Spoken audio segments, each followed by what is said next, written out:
বিসমিল্লাহির রহমানির রহিম। সুপ্রিয় ভাই ও বন্ধুগণ, আসসালামু আলাইকুম।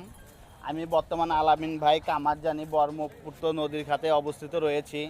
অনেকেই লাইক কমেন্ট শেয়ারে ইউটিউবে দেখতে চেয়েছিলেন আমাদের এলাকায় ভুট্টা অঞ্চলে ভুট্টা কীরকম পাওয়া যায়। ইতিমধ্যে আমাদের ভুট্টা অঞ্চলের ভুট্টা ইতিমধ্যে আমাদের কামারজানি অবস্থিত রয়েছে। আমি এখন আপনাদেরকে দেখানোর জন্য নদীর তীরে অবস্থিত চলে যাচ্ছি ইনশাআল্লাহ। ভাই আপনাদের কি ভুট্টা দেখি স্যাম্পলটা একটু। এই যে ভাইয়ের কাছে ভুট্টা। আচ্ছা, আর আমরা ভুট্টা দেখার অবশ্যই চেষ্টা করব। আসসালামু আলাইকুম। ওয়ালাইকুম আসসালাম। আমার এই ভুট্টা কোন জায়গা থেকে নিয়ে আসছেন? ভুট্টা এটা বহুত চিলমারি বুঝলা। একটু দেখি আপনার ভুট্টার স্যাম্পল একটু। ওটা হাতে দেওয়া যাবে না, ওটা উচাত নিমু।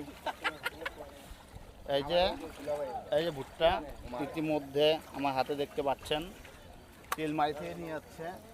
এখানে ভুট্টা আমাদের কামারজানি অঞ্চলে ভুট্টার বাজার কেমন বলছে? বাজার তো আনবে। কি হলো ভুট্টার বাজার কত মাজন? ভুট্টার বাজার 1150। 1150। এতে গরিব গরিব মানুষ এনে বাড়ে দাঁড়ে দেন, তোমরাও বাঁচো তোমরাও বাঁচো। মেলি রেট দিতে 29 টাকা। 29 টাকা। হ্যাঁ, বেশি দিয়ে কিনবো কি করি? যারা এই যে ভুট্টা কেনাদার ভাই ও বন্ধুগণ রয়েছেন, দেবে অবশ্যই এনাদের পাশে থাকার জন্য অবশ্যই ই করবেন, লাইক কমেন্ট শেয়ার দিয়ে আমার পাশে থাকবেন ইনশাআল্লাহ। আসসালামু আলাইকুম।